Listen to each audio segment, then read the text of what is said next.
नमस्कार मंडळी, कसे आहात सगळे? जून महिना चालू झालाय, शाळा सुरू झालेत किंवा होणार आहेत. मुलांना नवीन बॅग्स, बुक्स, युनिफॉर्म, टिफिन आले असतील ना. खुश असतील मुले आता. आई लोकांना सुद्धा नवीन नवीन डिश बनवायचे टेन्शन आलं असेल. रोज काय मुलांना पौष्टिक बनवायचं? चला तर मग, जर तुमच्याकडे इडली आणि आप्पेचं पीठ भिजवलं नसेल किंवा राहून गेलं असेल तर रव्यापासून उत्तम पर्यायी पदार्थ बनवता येतात.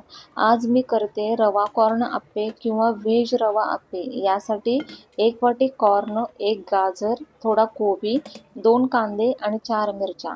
तुमच्याकडे ज्या भाज्या असतील त्या वापरू शकता. स्वीट कॉर्न सोडून बाकी सर्व मी बारीक चॉप करून घेतला आहे. 1 वाटी दही आणि 1 वाटी जाडा रवा मिक्सरला छान फिरवून घेतला आहे. आता बघा, एका मोठ्या भांड्यात ह्या सर्व भाज्या आणि रव्याचे मिश्रण मी असं एकत्र केलं आहे. आता हे छान एकत्र करून ह्याच्यामध्ये मी एक चमचा किसलेला अद्रक घातला आहे आणि मिरच्या ह्या थोड्या मोठ्या चॉप केल्या आहेत की जेणेकरून मुलांना ह्या सहज हाताने काढता येतील. आणि याच्यामध्ये मी टाकते 1 ते 1.5 चमचा चवीसाठी मीठ आणि थोडंसं ऑरिगॅनोने टेस्ट खूप छान लागते. आता हे सर्व मिश्रण मी 10 ते 20 मिनिटासाठी असं छान फर्मेंट होण्यासाठी किंवा झाकून ठेवते, छान भिजण्यासाठी. इकडे मी यासाठी लागणाऱ्या चटणीची तयारी करते. तोपर्यंत आज मी साऊथ इंडियनची रेडवाली चटणी बनवणार आहे. तर 20 मिनिटानंतर पीठ छान भिजलं गेलं आहे. तर यामध्ये आयत्या वेळेस मी एक अर्धा चमचा इनो घातला आहे. माझ्याकडे सोडा अवेलेबल नव्हता आणि परत छान फेटून घेतला आहे. आप्पे पात्राला थोडंसं तेल लावून घेतलं आहे. हे छान ब्रशच्या साहाय्याने असं ग्रीस करून घेतल्यानंतर सगळीकडे तेल पसरून झाल्यानंतर 1 चमचा यामध्ये हे पिठाचं मिश्रण घातलं आहे. हे सर्व बाजूने मिश्रण असं छान पसरवून देते आहे.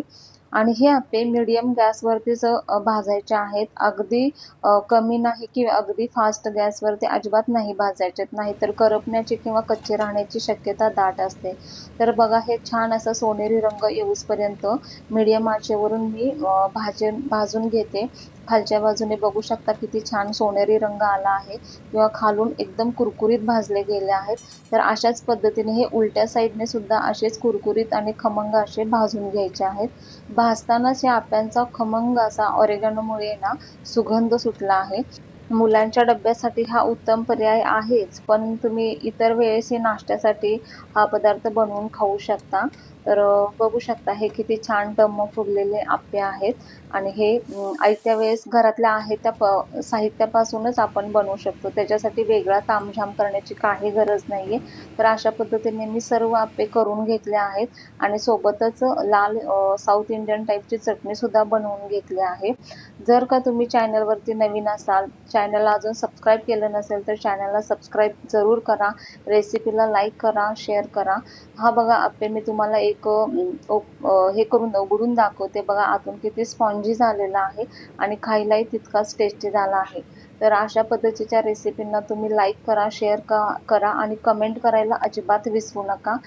तुमच्या कमेंटची मी वाट पाहते. जरी रेसिपी रिपीट झाली असेल किंवा ट्रेंडिंग असेल तरीही तुम्ही कमेंट करू शकता. तोपर्यंत धन्यवाद. या रेसिपीची कृती आणि साहित्य डिस्क्रिप्शन बॉक्समध्ये दिलेले आहे, ते पाहू शकता आणि लिंकलाही फॉलो करू शकता. तोपर्यंत धन्यवाद.